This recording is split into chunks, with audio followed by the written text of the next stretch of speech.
Tonight, the FAA is investigating that latest case this week of packed planes about to take off, one plane clipping the wing of another. It had us wondering what's going on in the cockpit at that moment and what's going on at 35,000 feet up in the air, for that matter. We're at the mercy of the pilots.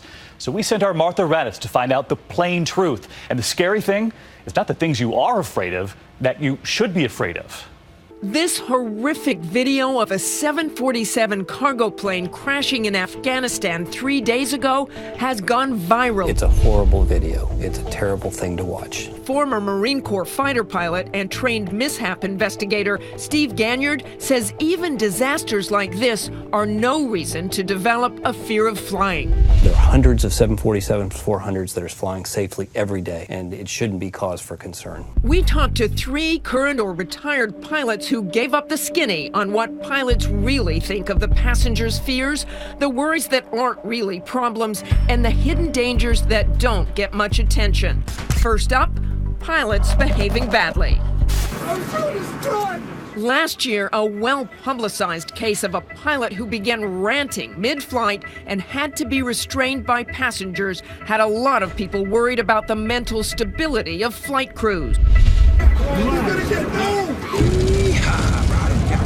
And Denzel Washington's Oscar-nominated role as a coke-snorting alcoholic pilot in the movie Flight redefined the term flying high.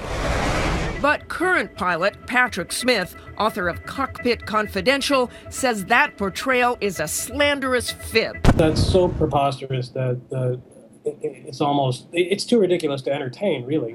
But we heard something different from former commuter airline pilot Chris Wicken, who left the industry in 2008. He confessed that he witnessed pilots violating the FAA's 8-hour pre-flight drinking ban. You're going out with your crew, having dinner and maybe having a couple of beers or something, and sure, it's very easy to push that boundary of that 8 hours. There have been scattered incidents. A pilot was arrested after failing a breathalyzer test. But they are rare, on average 12 per year.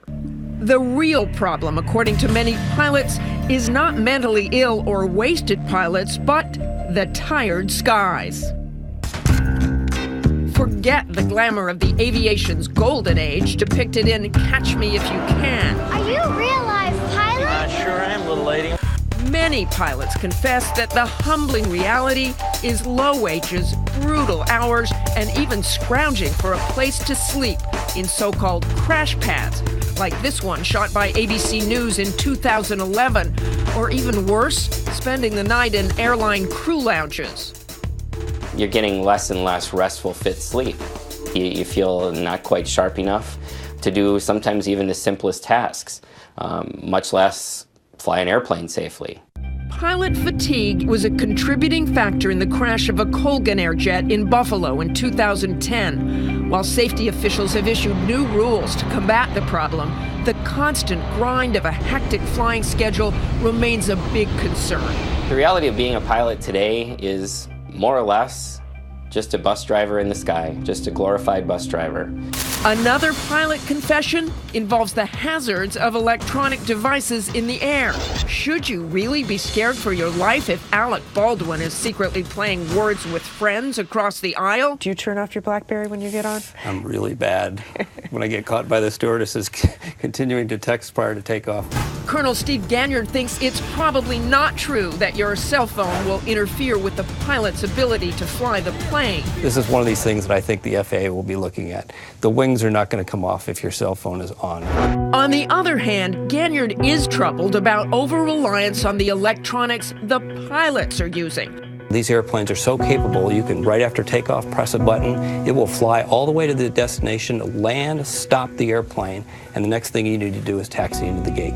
That dependence on automation contributed to a major disaster over the Atlantic Ocean on a dark and stormy night in 2009, the ill-fated flight of Air France 447.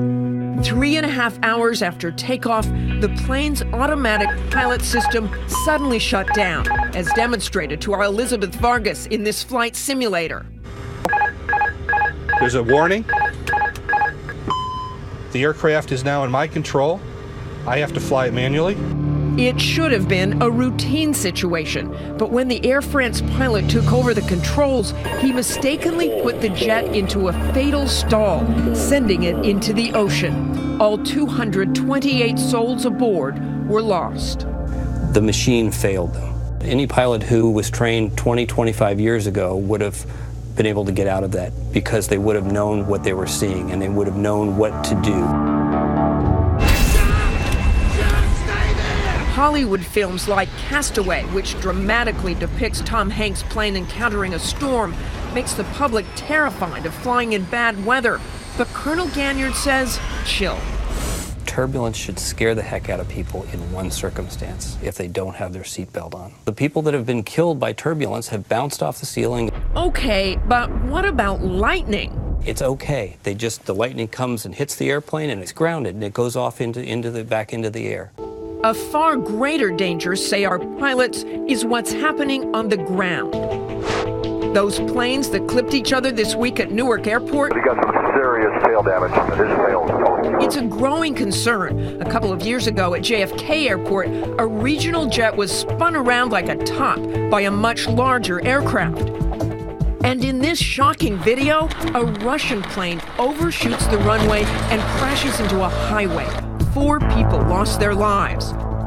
Safety officials are pushing to get airports to adopt this special braking system, a bed of concrete-like blocks at the end of a runway. It's like driving through snow, through deep, sticky snow.